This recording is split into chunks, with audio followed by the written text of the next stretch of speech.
একটা rape victim মেয়ে কি না হবে আমার বাড়ির বউ? বিয়ের পিঁড়ি থেকে বসা পাত্রকে তুলে নিয়ে গেল পাত্রের বাবা। হবু বর যা করলেন, পুরো বিয়ে বাড়ির লোক কেঁদে ভাসালেন। আজ তুলি ও রানার বিয়ে, বেশ খুশি দুজনে। ওদের 2 বছরের সম্পর্ক পূর্ণতা পেতে চলেছে আজ। সন্ধেবেলা থেকে একটানা সানাইয়ের সুর ভেসে আসছে। বিয়েবাড়ি জুড়েই একটাই কথা, বর কখন আসবে। এরপর রাত 8টা নাগাদ বাজনা বাজিয়ে নাচতে নাচতে বরযাত্রী ঢুকলো। সঙ্গে এলো রানা, চোখে মুখে তার খুশির জোয়ার। তুলি তার বন্ধুদের সাথে একটা ঘরে বসে আছে। হঠাৎ বাইরে চিৎকার শুনে তুলি ছুটে আসে, আড়ালে দাঁড়িয়ে পড়ল। সে দেখতে পেল তার হবু শ্বশুরমশাই চিৎকার করে বলছেন, এই বিয়ে আমি কিছুতেই হতে দেব না।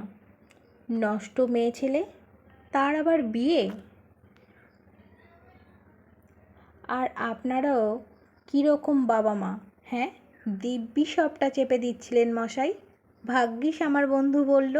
ছি ছি, সেই সবদি কি না একটা রেপ হওয়া মেয়ে আমার বাড়ির বউ হবে, এ কথা শোনাও পাপ। তুলির মা বাবা হাতে পায়ে ধরতে লাগলো। দাদা, আপনি একটু শান্ত হন।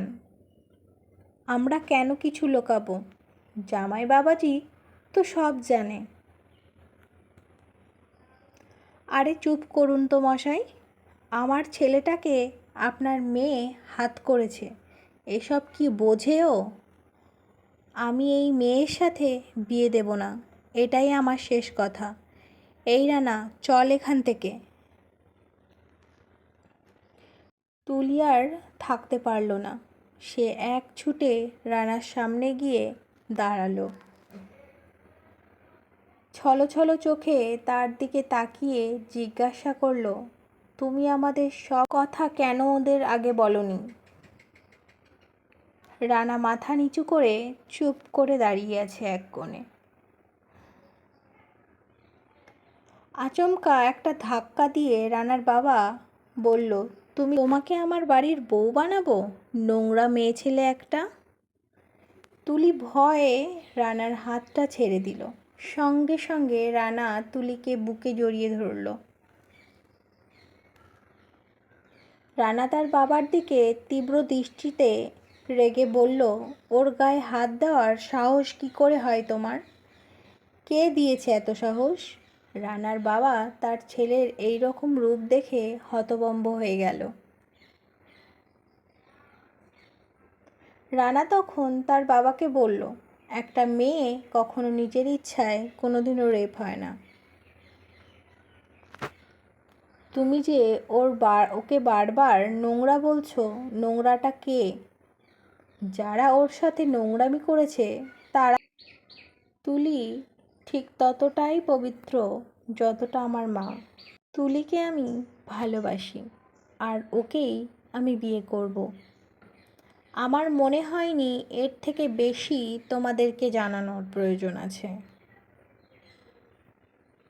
আজ যখন প্রসঙ্গ উঠেছে তখন আমি বলতে বাধ্য হচ্ছি যে আমি একজন রেপ ভিকটিমকেই ভালোবেসেছি, আর আমি তাকেই বিয়ে করব। বাবা চিৎকার করে বলে উঠল, আমি তোদের ঘরে তুলব না। আমি তোমার বাড়ি এমনিতেই যাব না।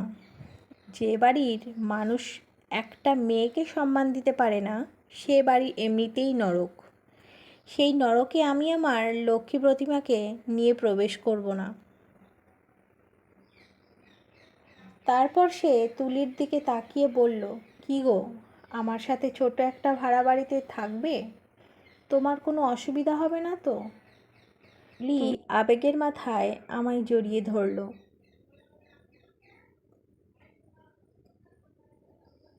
সারা বিয়েবাড়িতে লোকজন হাততালি দিতে শুরু করলো। কারোর মুখে হাসি, আবার কারোর চোখে জল। কেউ আবার চোখের জল মুছছে। সবাই বলাবলি করছে, এই মেয়েটার কপাল আছে, না হলে এমন একটা ভালো বর পায়। সত্যিই সুলগ্না, একটা মানুষ জীবনসঙ্গী হিসাবে পেয়েছে। এই ভিডিওটির সাথে আমার জীবনের কোনো মিল নেই।